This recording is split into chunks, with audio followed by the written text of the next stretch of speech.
Hi, I'm going to do an Northern Lights photo edit in Darktable. I'm on Darktable 3.8.1 on Ubuntu Studio 22.04. And as you can see, the image form is quite different. So it's a micro four thirds camera, and as you can see here, you can take Northern Lights photos and night photos with MFT, but it's a bit special. This is the Lumix G80, 81, 85, depending on your region. It has the 16 megapixels sensor, and it's quite old, so ISO 1600 is where you want to be, or under it in principle. But the great thing about micro four thirds is that I'm using a full frame 1.4 lens on this with a focal reducer booster. So in principle I have a 35 1.0 or something lens. So you can, with boosters, you can get more light in the sense, and that doesn't do well in low light, but we'll see what we can get out of it. One problem with this lens is that it fogs quite easily, so this is part of a time-lapse sequel, and it's really difficult to shoot time-lapses, especially in the fall when almost every night there is some sort of mist or water vapors or something like that. So the lens clogs out or gets a mist every now and then, but you get some clear images, or somewhat clear images, so we'll see what we can do with this.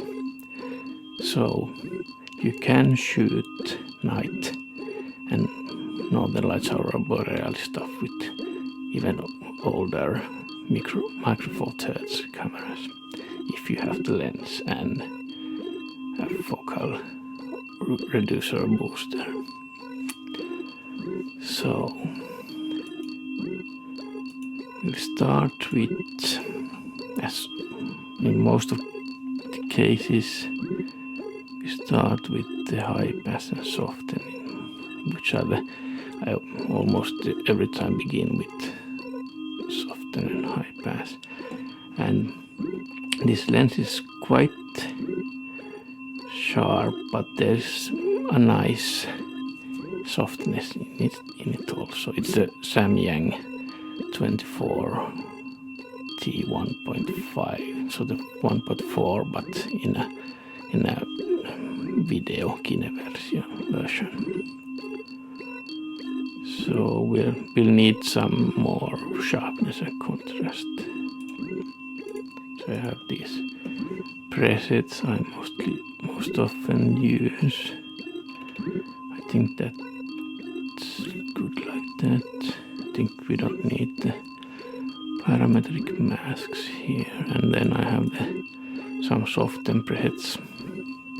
These are, I use soften in almost every image I do, but I then take out of it quite a lot with parametric masks. So soften is great also for Northern Light images, as there is noise, and it also smoothens the noise a bit. So, as you can see, both of these are too much, but parametric masks are great. So we can take out from the shadows and smoothen the effect. This is the blending or smoothing part. This takes out the whole thing. And from the highlights also.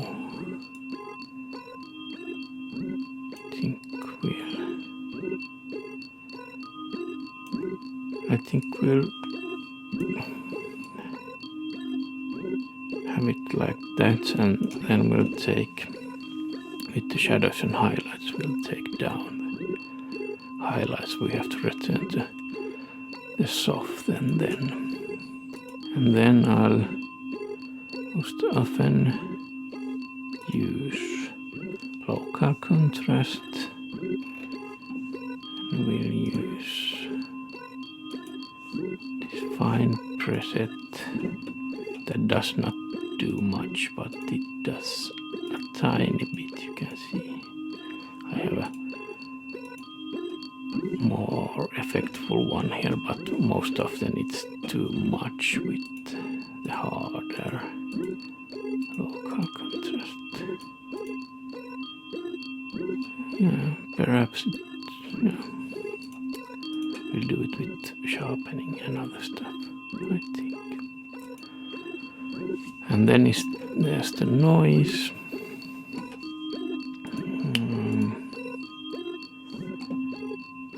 We can use the profile denoise here. Yeah, it looks quite nice. Yeah. And then we'll add some raw denoising also, but there isn't that much noise. A tiny bit more with the raw denoising. I think we have something like that. And as you see, there are a lot of hot pixels, so we need to take out the hot pixels. So a bit more strength in it, okay. Perhaps we need to push it quite a lot. That looks... Do we still have the stars? Yeah, we do have the stars. Okay. Yeah, this is quite nice, this image, as it has the mist. There's something magical about it. So hot pixels are gone, most of them. And then I think there's also in Darktable the Astrophoto denoise tool, but I haven't really got it to work the way I want it, so I'm not using it that often. I have some presets that I've worked out that functions in special cases, but I'm not really comfortable with this one, but perhaps someone else knows how to use it, that you get the result you want, but I'm not really comfortable with the Astrophoto denoise. Okay, and then we're going to go to the shadows and highlights. So we need to get the highlights down quite a lot, as the soften effects also this one. So we are balancing the soften and the shadows and highlights. And also shadows and highlights is great for images that have lightness, soft lightness changes like water and northern lights, because you can work with the blur also. So you can get the structure here, like here with northern lights or Aurora Borealis. You can work with the structure of the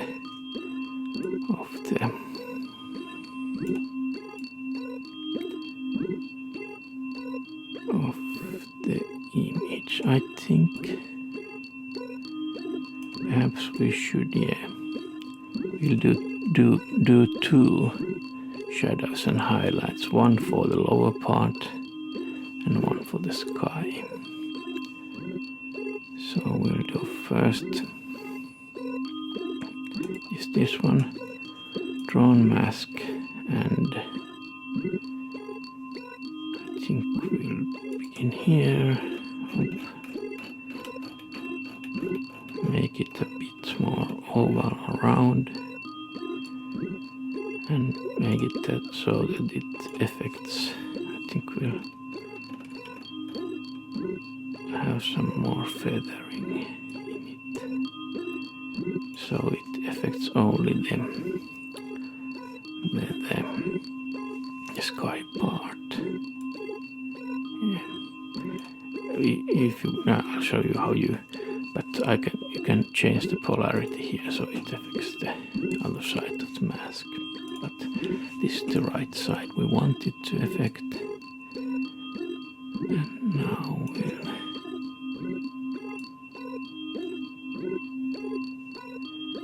we'll try to get some nice northern lights.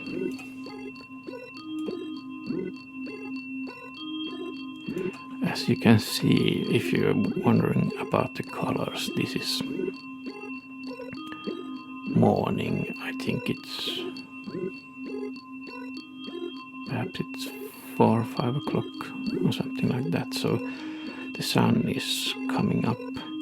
It's very interesting to when you do time lapses how the light and the colors change. I shot the whole time from dusk to dawn with sunny day white balance, so it doesn't change, and when you see the color change, it's quite interesting.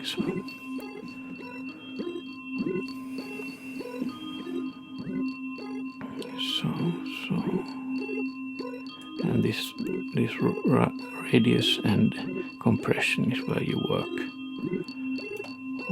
with the structure and blur.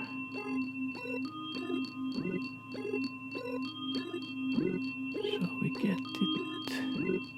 And this is going to be a part of a time lapse, but I'm not really sure how much I can use this time lapse part, as the lens got mist on it every 20 images, so it's going to be really difficult to get some real time lapse, but there are some nice individual images in the time lapse. So I think we'll go a little lighter with the highlight colors.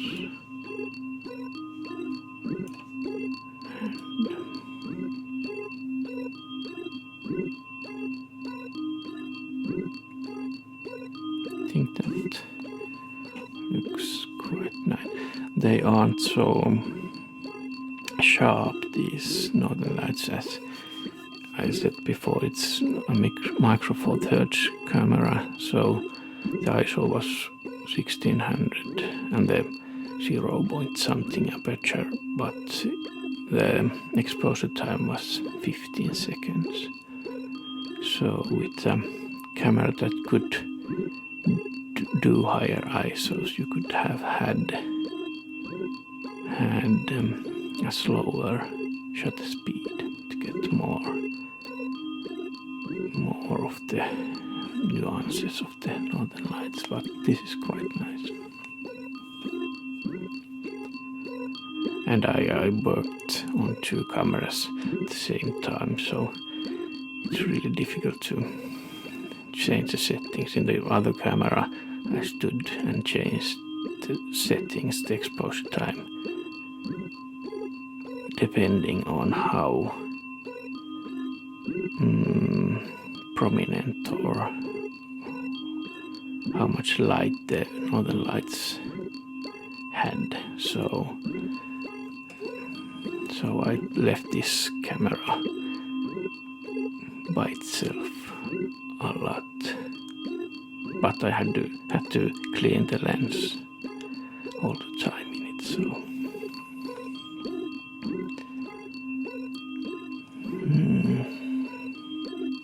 okay, that was the sky part. Now we do another shadows and highlights for the lower part. So a new shadows and highlights, drawn mask and parametric mask, and then we'll do like this, not in the same place, but something like that.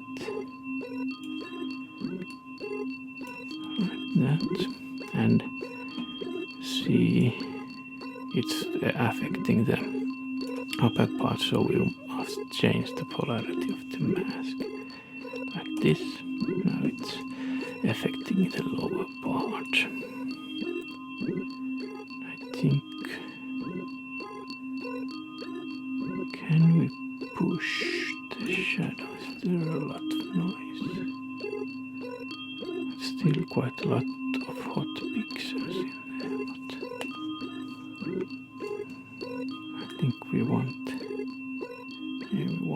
more contrast with the lower parts. Push up the highlights here like that.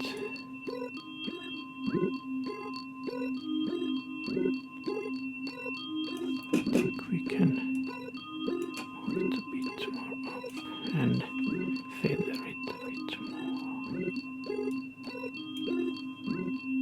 So I'm using shift and mouse scroll to change the feathering.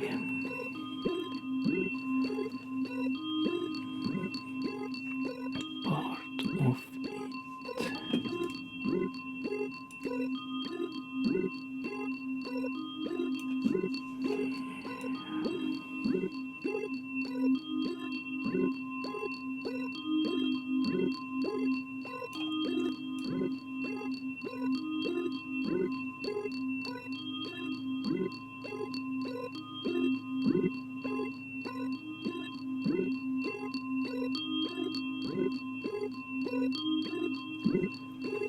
This is just finding a balance.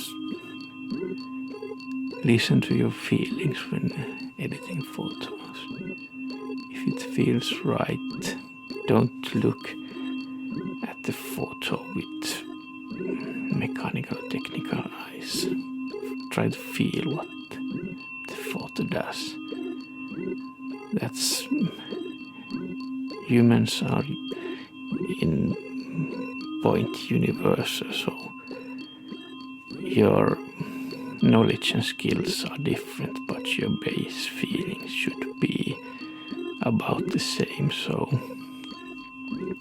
doing creative stuff, if you use your skills and your brains to do them, but the result has to echo your feelings, so it can be more universal. This is my opinions. You can make what you like out of it, but yeah.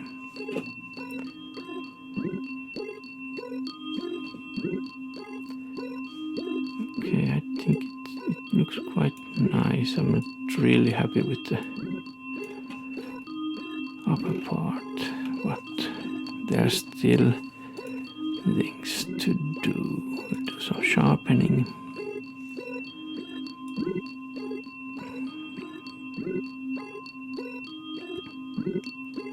I think we can push down the radius a bit. Try to find a nice balance between the sharp places and the softness of the northern lights and the mist parts.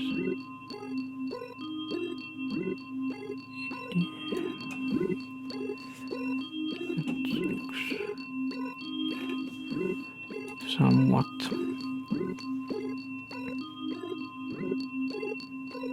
I think we'll try with Velvia. I have a preset which I use in almost every photo. You see the settings here, but I almost never used it like this. I used a parametric mask to soften the effect. As you see, it's too much. So I'll first try to find the place I want to be color-wise. It's way too much. But we'll take out most of it. I have just in the mid.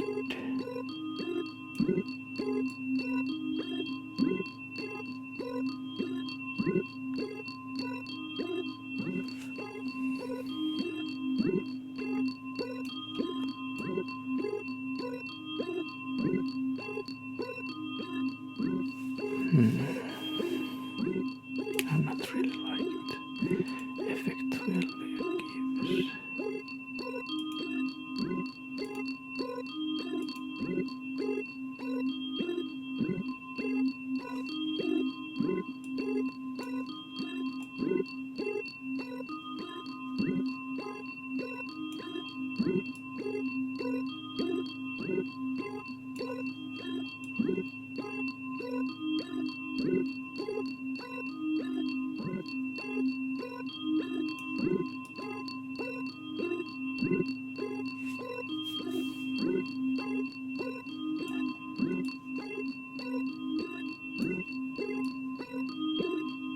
I think it's better in the shadows.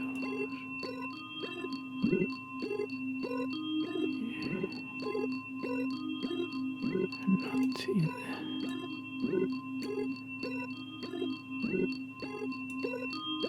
take out from the shadows. Only the highlights. We could build, if I change the polarity, it only lets in the highlights.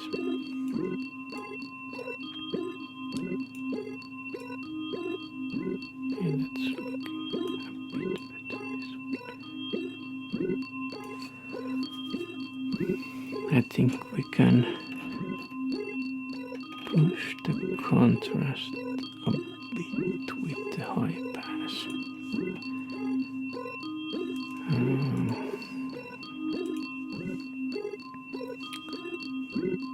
Like this. Somewhere there, and then we'll smoothen it in the shadows.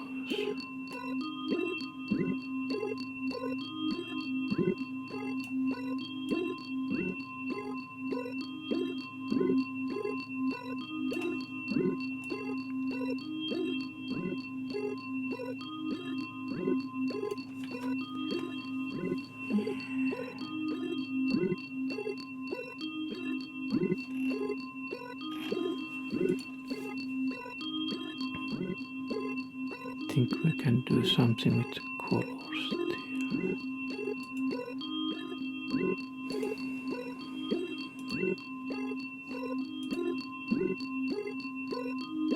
Perhaps we use a bit of color correction. I don't want to use colored zones as if I'm going to get some time lapse from it. I don't want to mix the colors that much, but a bit we can do. Get more of the blue in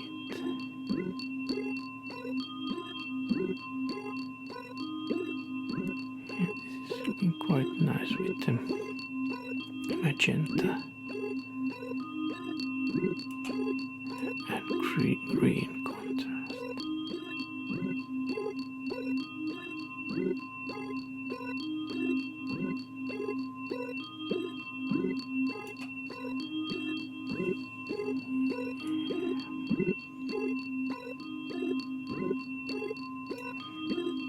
And it's not that far from reality either. As I said, it's beginning of dawn, so it became blue, quite blue.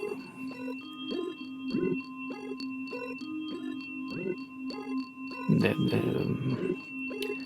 scene in the hole. So you have the red from the northern lights and the greens and the blue. Perhaps we can look at the Velvia again. What if we push it a bit more now? For it enhances most of the, I think, the green parts. Yes.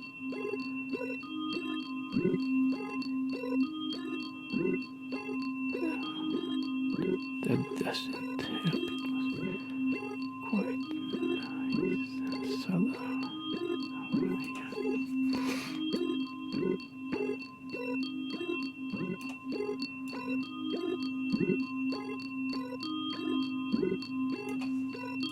Can push the saturation.